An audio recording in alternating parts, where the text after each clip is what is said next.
society, and if we put our minds to it, we can achieve a lot. That's why we're featuring Maestras. And I wanted to say thank you to National Hispanic Cultural Center.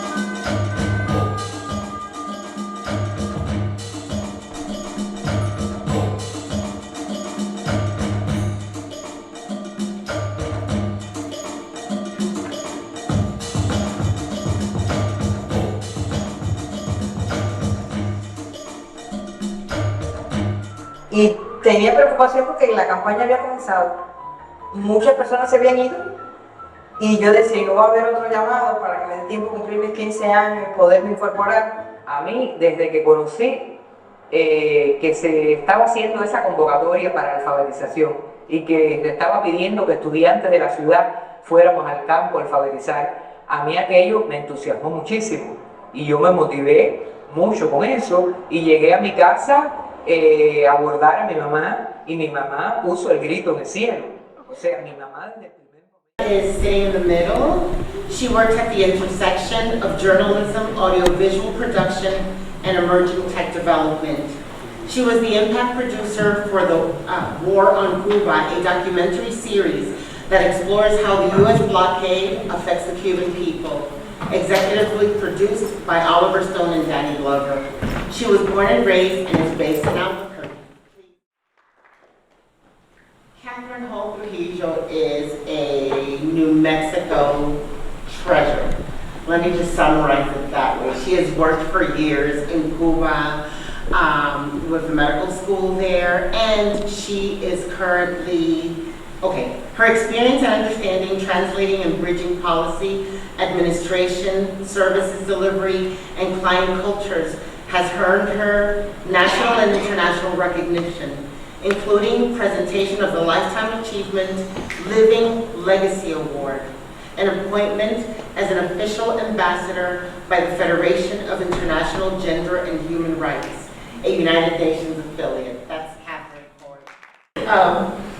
Richard Moore is a longtime leader of the environmental and economic justice movement in the United States.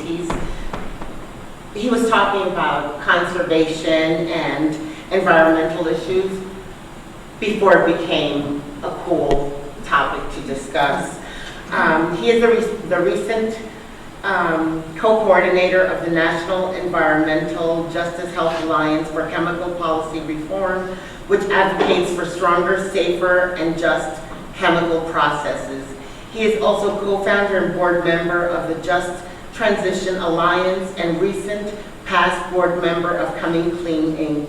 Currently, after working to create a Justice 40 coalition in New Mexico, Los Jardines Institute achieved the first national mayoral executive order. Moore was named co-chair to the city's J40 Oversight Committee. Before this panel, I told him thank you for not giving me the 20-page biography as it should have been. He was wonderful. He summarized it to one paragraph, so because he's done so much in the community. So he has received numerous awards and accolades, including the Ford Foundation's Leadership for a Changing World in 2005 and Healthcare Without Harm's highest distinction, which is the Environmental Health Hero Award in 2016.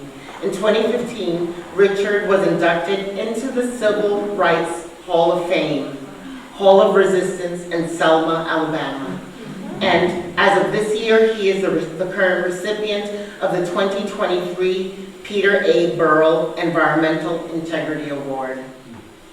Culture, education, does not have to happen exclusively within academic settings. It can happen within community. And that's why all of our programs are free, because what is the use of having these nuanced dialogues if it depends on income, if people have to pay to participate. In terms of that, the first delegation to Cuba, as a delegation, took place here in 1974 through the Brigada Venceremos, and it was the first delegation of New Mexicans that went to Cuba to do construction work. And during that time, we went for 2.5 months, and we did construction work. We did construction work. We also worked in the citrus fields, and we also worked on the potatoes, in some of the potato co-ops and so on. And I had the honor during that time of being part of that delegation. A lot of other younger Chicanos and Chicanos from here in all over the state of New Mexico. I also had the honor at that particular point to go to Cuba from 1974 to 1986, 2.5 months out of the year for 12 years as part of the Venceremos Brigade. And I want to give respect and honor to our young sisters and brothers, and not just those, but Dory Bunting, who many of you know that just recently passed. That was one of the founders of the Albuquerque Peace and Justice Center. Dory and many others here, New Mexicans, that were part of the Venceremos Brigade from 1974 quite on until even last year, and then maybe again next year in terms of that. When we came back from Cuba, and also in engagement with our elders here, our elders reminded us that if you want to do organizing, if you want to work, and you need to New Mexicolize everything that you're engaged in. So one of the first things that we did as a youth organization was we formed liberation schools for 3, 4, and 5-year-olds. And a lot of that came from cultural schools, is what we call them. And the Bobby Garcia Cultural School was one of those. Each one of those schools had their own name. And so we did it for 3, 4, and 5-year-olds. And so we would bring the elders in, women and men, and youth and others, that would come into the classroom. And it's the same thing that I see when I'm sitting here watching this film, because for many of the folks, as we were canvassing these homes door to door in this South Valley and throughout this North and South Valley and so on, and we were asking some of the women and some of the men if they would be teachers in our cultural schools. And that's exactly what we see and what we've seen in this film. That we're students at one moment and we're teachers at the other. Then we're teachers, we're students, and then we're students and we're teachers, because we can all learn and share from each other. If they could pull out, if our sisters and brothers could pull out 250,000 volunteers, 250,000 volunteers to have one mission, and that mission was to go into the mountains and work with not only our children, but our youth and our elders in terms of literacy, reading and writing and so on. Is it possible at the end of the day that we might be able to do something in this city if we just come together and do it together? So I say to you all, as we say to each other, hasta la victoria siempre, venceremos, and we're going to win at the end of the day. So let's do it, but let's do it together, and we will all make this country and this world a better place for all of us to live, play, pray, and go to school. When I saw the film for the first time, I was in Havana, maybe like 8 years ago, and I was still moved by it, partly because I believe that the way that, first of all, because of what you said, 250,000 volunteers, half of them under 18, so many of them women and queer people. That's so phenomenal, and I can't really imagine that happening in this country. And I think that it really shows, first of all, the power of what they had to be fighting for, because as we know, they were fighting against an imminent threat of imperialism, of death, of violence that we can't even imagine. And that was moving them towards something that was so beyond, like, that they were willing to sacrifice so much. And that's really beautiful. And I do think about what it would take in our context to be able to create a mass movement like that. And I also think that in the way that I have been, the way that I watched it also, it reminded me of, you know, Paulo Freire, like the way that they set up the pedagogy and the way that they set up these spaces of education and encounter was so radical. It's not an outsider coming in and teaching because of just like, we think we know something that you don't know, and we want to impose it on yourself. It's not colonial. It's actually true, what we could imagine as true mutual aid, in my opinion, which is that encounter is, they're teaching something so fundamentally important to development and to human life. And they're receiving also not only care and support and love, but also lessons on the greater context of the island. Havana especially, which is where I lived for several years, is a place that is so developed in so many ways. Like, in terms of literacy, there's a sense of intellectualism, and not in a snobby way, but like regular people who are working class people are so invested in the news and in like world events and in global politics in a way that I've never been able to experience before. That is so phenomenal. And then to see like people who are so invested in the world not have access to basic things because of an embargo is really, really difficult, really hard. So the other thing, one last thing I'll say is just that I think as people in this country, no matter what our opinions are on a foreign government, I think it's very important that we work together to pressure our government to remove the blockade on Cuba so that people can have their basic needs met. And that at the same time that Norma was in the literacy campaign, I was in the civil rights campaign as a teenager in Arkansas. I was born in the Mississippi Delta in Arkansas, right on the river. And so, and Norma was my first friend, and she is my best friend who is still living in the whole world. So I love Norma in a special way. A part of our relationship was that we were tickled when we met each other, and she was one of the very first people that I met, how our lives crossed, how I was doing the same work that she was doing in the sense of teaching people how to write their names so that they could vote for the first time, or to answer simple questions, but you had to prove that you could answer certain questions in order to vote. And so the thing made us feel like we were doing the same thing. But over the years, I come to realize that we were doing the same things, but not for the same purpose, and we got very different results with the work that we have been doing. The scholarship program came about. A lot of things, when you talk about Cuba, you do talk about education. But when the Congressional Black Caucus was visiting Cuba, when Clinton was president, the congressman from Mississippi kept saying that Cuba needed to send doctors to the Mississippi Delta.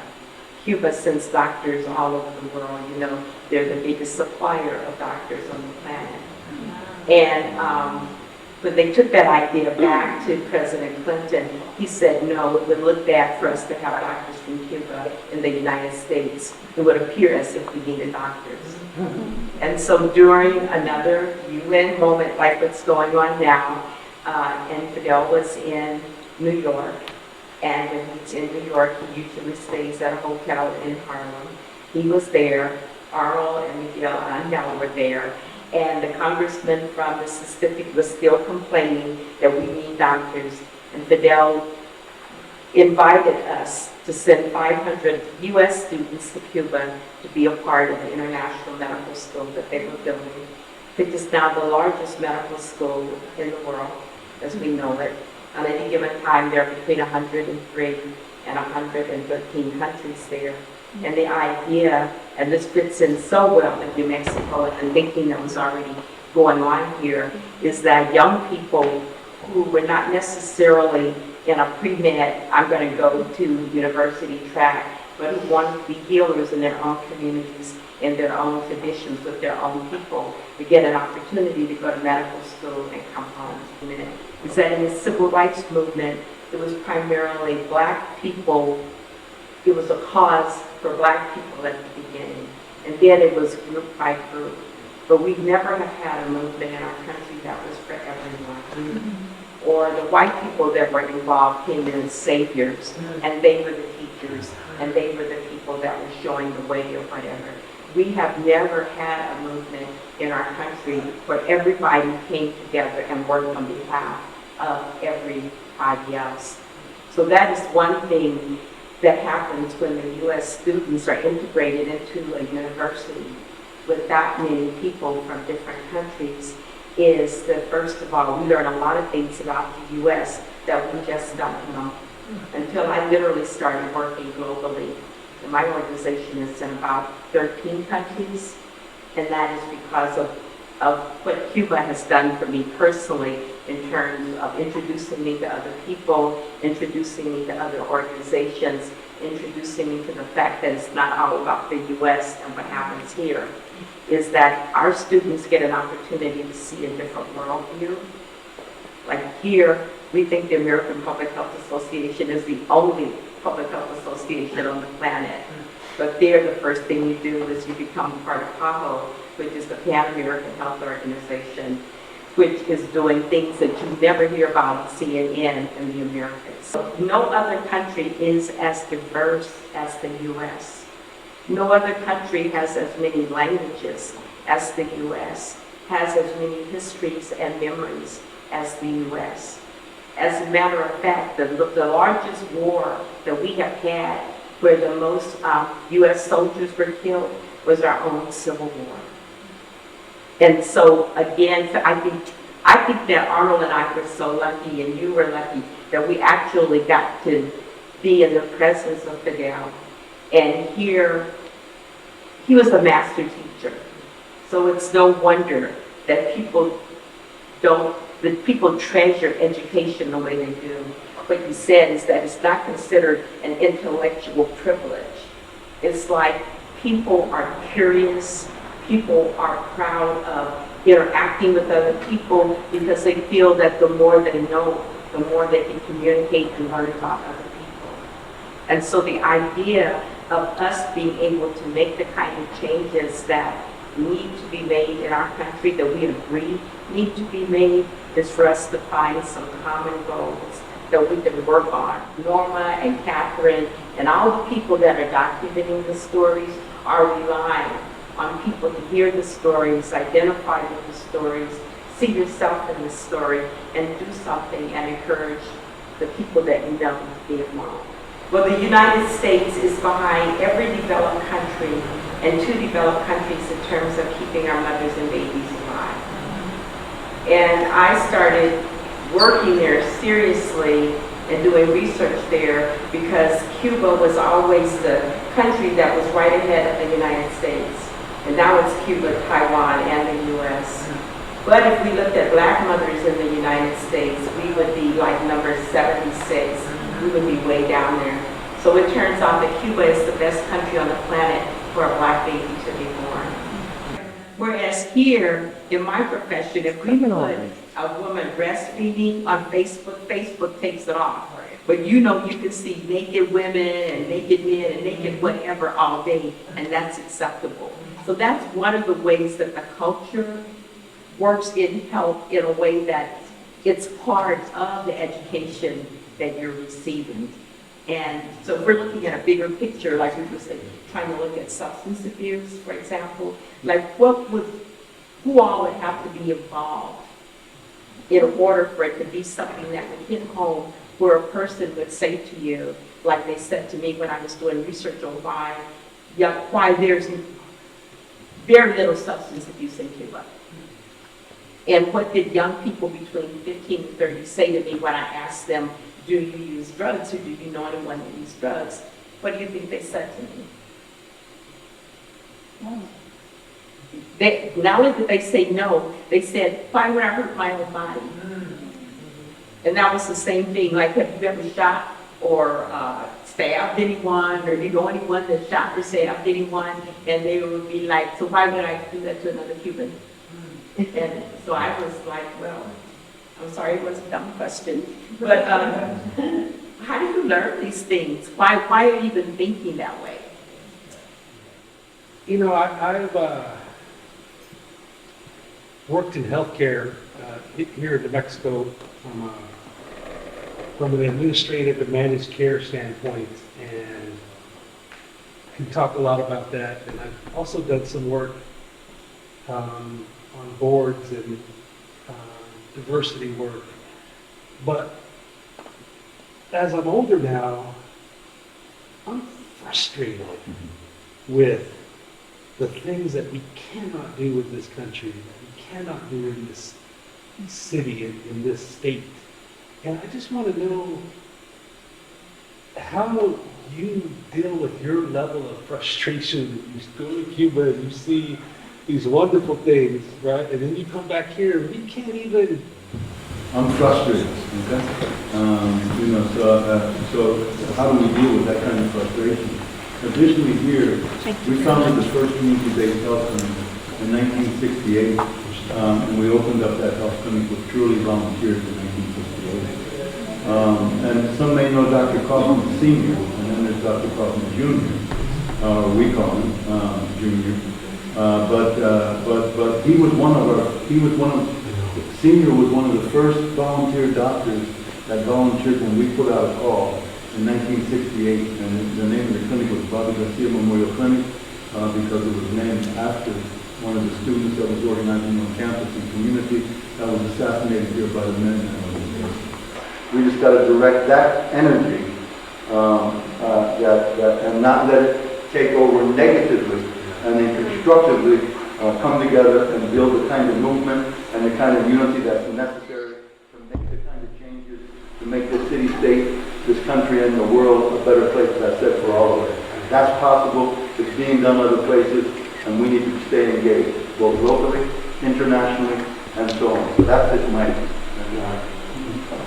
Extremely important that when we are complaining about how shitty the world is, we also are joining organizations. Extremely important. And I would say it's very important to join organizations that we actually agree with. And if they don't exist, then we need to create them. So, and a lot of them don't exist because a lot of organizations have been co-opted by neoliberals or are neoliberal institutions themselves. So I would say just join an organization so that when you have other people who are similar to you in worldview and perspective who you can commiserate with, who you can build with, even if on a very small level, even if it's someone just, going to the hospital with you and waiting it out with you. Have you been to Cuba? No. You said no? No, I have not been. So I teach U.S. policymakers and health administrators and stakeholders and community workers, and any Cuba thinks that all things lead to public health. We're just on discovering social determinants of health. And one of the things that most people who go, they start off with the same way you did, and end up, the thing that you learn the most is how people who are so capable but not get the opportunity to do what they need.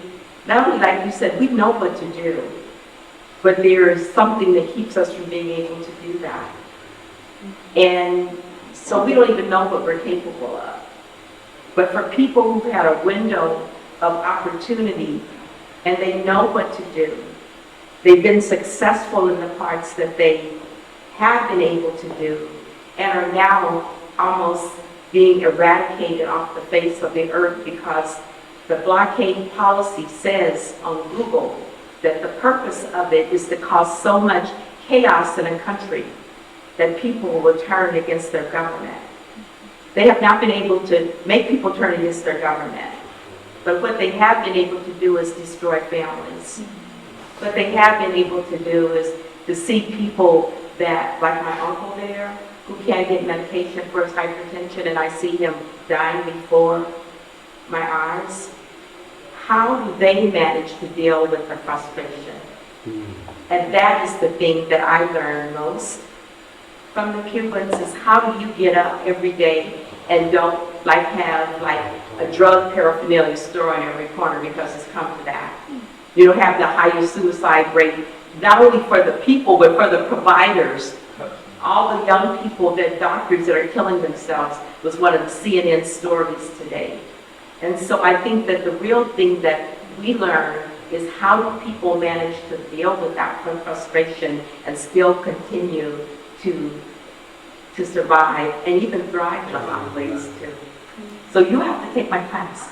I find it very hard to imagine people having the free time, the spirit, like not being depressed, and the help to be able to do something like volunteer, join an organization and go every week, even if you're tired. You know, help someone else, teach someone else, take someone to the store if they need to, help someone go to the hospital if they need to. Like, all of these things are really contingent upon us having a different context or a different orientation towards our current reality. So I do actually imagine that this is possible, but I do think that it requires a radical restructuring of how we understand ourselves. And I think it requires deep class consciousness so that we're able to say, you know, this, like, I'm part of a class in which my whole life is oriented around paying bills, and that is my class right now, and I have to work with other people in my class in order to get out of this system. And so it might just be like, you know, I'm part of an organization which is trying to do just basic, like, anti-gentrification work in Albuquerque, displacement work in Albuquerque, like these, you know, trying to bring some small, like, dignity to people in Albuquerque through the lens of labor. And sometimes it's really hard to be like, yeah, I have to go to these meetings, or like, I don't really like to go to, like, watch events or go to panels, like, I'm really tired at the end of the day, you know? But at the same time, I know that I understand myself as part of a group of people, specifically in Albuquerque, that a group of people that need each other, and I'm part of that group, and I know that if I can do that, and if a lot of other people can do that, maybe we can get to the point where, like, we're able to help ourselves, like, on a much bigger level. There's like 100,000 times more of us, so like we're able to, like, have so much energy and, like, go to these and do block parties. Like, I was talking to my friend yesterday, like, I don't remember the last time I went to a block party in Albuquerque that was not facilitated by a business. And that's, like, seems absurd because Albuquerque is the perfect city to do this. Facilitated by A business. Okay. Yeah. And that seems absurd to me. So I think that, but this is something that, like, we all need, but we're all too tired to do. But when we get to the point where we see ourselves as part of this, like, class, I would just call it class consciousness. We're all part of a class in which that's where our lives are oriented, and we need to, like, just identify as such, and then identify the problems, and then figure out a way to, like, try to get a little bit more dignity for us. You know, Captain, and if I can, and I know we're getting ready to close it down, I wouldn't want to leave the impression that nothing is going on in the city. And yeah, I was talking about the 60s and the 70s and so on. We're farmers, you know, so we run a farm right on the other side of the bridge here. We're part of a farmers cooperative that's taken a hell of a lot of work and dedication to deal. We've got 70-some farms that are members of our farmers cooperative. So there's some things, and I think each of us up here, and you've talked about that, can talk about some of that. So I think in terms of that vision, the primary piece for us was to serve, educate, and defend. And that's exactly what we're doing today. That's what our elders asked to do after we came back from the Poor People's Mobilization to Washington, D.C., before Dr. King was assassinated, and the elders said, never forget where you come from. Always remember whose shoulders you stand on, and always give back to what's been given to you. So all over this city and this state of New Mexico is pockets of sisters and brothers, both children, both young people, and adults, and elders that are collectively pulling that together. All those elders said to us was, you Mexicoize everything you do and your work that you're doing. So whether you're doing healthcare, whether you're farmers, whether you're doing child care, whatever it is, you know, make sure that you're New Mexicoize. So, human resources, communal resources, far surpass financial resources. Meaning sometimes people have a lot of financial resources and still do not accomplish much. But within community, look what happened in this movie. It wasn't about money, it was about people, volunteers taking care of each other. And if we keep that in mind, collectively, we really can do a lot. And I just want to end it there. Thank you very much.